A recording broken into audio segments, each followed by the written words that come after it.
तो गाइज ये क्वेश्चन है, अगर argument of z less than 0 होता है तो argument of minus Z minus argument of z की वैल्यू क्या होगी।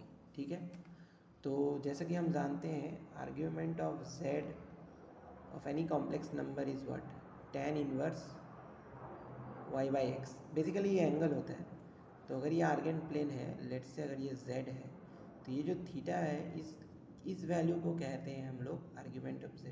ठीक है, तो अगर ये z आर्ग्यूमेंट ऑफ z जो थीटा अगर लेस देन 0 है तो इसका मतलब ये कहाँ पे होगा, इसका क्वाड्रेंट आइदर सेकेंड या तो फोर्थ क्वाड्रेंट में होगा। ठीक है, जैसे कि यहाँ पे माइनस एक्स हो जाएगा और ये प्लस वाई है तो ये माइनस वैल्यू आएगी, और यहाँ पे क्या है, ये प्लस एक्स और ये माइनस वाई है तो ये माइनस आएगी। बाकी जगह पे इन फर्स्ट और थर्ड क्वाड्रेंट में पॉजिटिव वैल्यू आएगी। ठीक है, तो हम लोग यहाँ पे क्या करते हैं, z फिर यहाँ पे क्या आ रहा है, अगर हम लोग सेकेंड क्वाड्रेंट में लेते हैं तो वैल्यू आ रही है आपकी माइनस एक्स प्लस आई वाई। ठीक है, और तो ये हो रहा है, और अगर हम लोग माइनस जेड की वैल्यू क्या होगी, फिर दोनों तरफ माइनस कर रहे हैं तो x माइनस आई वाई, तो x यहाँ पे है और माइनस आई वाई यहाँ पे आ रहा है, वैल्यू यहाँ पे आ रही है। z अगर x y है तो z, सॉरी यहाँ पे गड़बड़ हो गया, z हम लोग नॉर्मली x और y यहाँ पे पॉजिटिव वैल्यू है, तो पहला वाला जो केस है z यहाँ पे है। ठीक है, तो माइनस एक्स प्लस आई वाई इस तरफ आ रहा है, और इस तरफ ये है x और ये है माइनस वाई, तो इस तरफ है आपका माइनस जेड। ठीक है, तो ये है माइनस जेड और आर्ग्यूमेंट ऑफ z। तो यहाँ पे आर्ग्यूमेंट ऑफ माइनस जेड क्या हो रहा है, आर्ग्यूमेंट ऑफ माइनस जेड होता है आपका यहाँ पे इस डायग्राम में देख के इधर पे समझ में आ रहा है। अगर ये थीटा होगा, अगर ये थीटा होगा, लेट्स से यहाँ फिर से मैं बना रहा हूँ, ये होगा माइनस जेड, नो सॉरी, ये होगा माइनस जेड और ये जेड।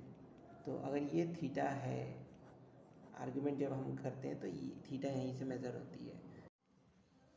तो आर्ग्यूमेंट ऑफ माइनस जेड क्या हो रहा है दोस्तों, पाई माइनस थीटा हो रहा है। ठीक है, और आर्ग्यूमेंट ऑफ जेड, सॉरी इसको मैं डिलीट कर रहा हूँ, आर्ग्यूमेंट ऑफ जेड। ठीक है, पाई माइनस थीटा हो रहा है, और आर्ग्यूमेंट ऑफ माइनस जेड क्या हो रहा है, माइनस जेड हो रहा है, अगर ये माइनस जेड है तो ये अगर थीटा वैल्यू हो रही है, ठीक है, कुछ भी आपका थीटा हो रहा है, तो ये क्या होगा, ये वाला जो आपका वैल्यू आ रहा है 2 pi minus theta, 2 pi minus theta. ठीक है, और आर्ग्यूमेंट ऑफ जेड क्या है, ये है आर्ग्यूमेंट ऑफ जेड, ये वाली एंगल जो आपकी पाई माइनस थीटा आ रही है। ठीक है, तो हम लोग यहाँ पे वैल्यू को सब्सटीट्यूट करते हैं। आर्ग्यूमेंट ऑफ माइनस जेड हो रहा है आपका 2 पाई माइनस थीटा माइनस ये पाई माइनस थीटा, तो ये क्या आ रहा है 2 pi minus theta minus pi plus theta, theta theta cancel हो जा रहा है, तो वैल्यू आपका आ रहा है पाई, आंसर पाई होगा। और इसका दूसरा सोल्यूशन ये भी है, आर्ग्यूमेंट ऑफ किसी भी नंबर का, suppose let say argument of z1 minus argument of z2 अगर हम लोग करते हैं तो that is equal to argument of z1 by z2। ठीक है, तो इस केस में क्या हो रहा है, argument of minus z minus argument of z की वैल्यू निकालनी है हम लोग को, तो हम लोग ऐसे कर सकते हैं argument of minus z by z, तो इसकी वैल्यू क्या आ रही है, ये आ रही है आपकी आर्ग्यूमेंट ऑफ -1 आ रहा है, z कैंसिल हो जा रहा है तो यहाँ पे माइनस है, -1 आ रहा है। तो -1 का हम लोग जानते हैं, अगर इधर -1 का वैल्यू रहता है आपका आर्गन प्लेन में, सॉरी -1 यहाँ पे रहती है, तो इसकी आर्ग्यूमेंट कितनी आ रही है, पाई आ रही है, तो इस हिसाब से भी आपका आंसर पाई आता है।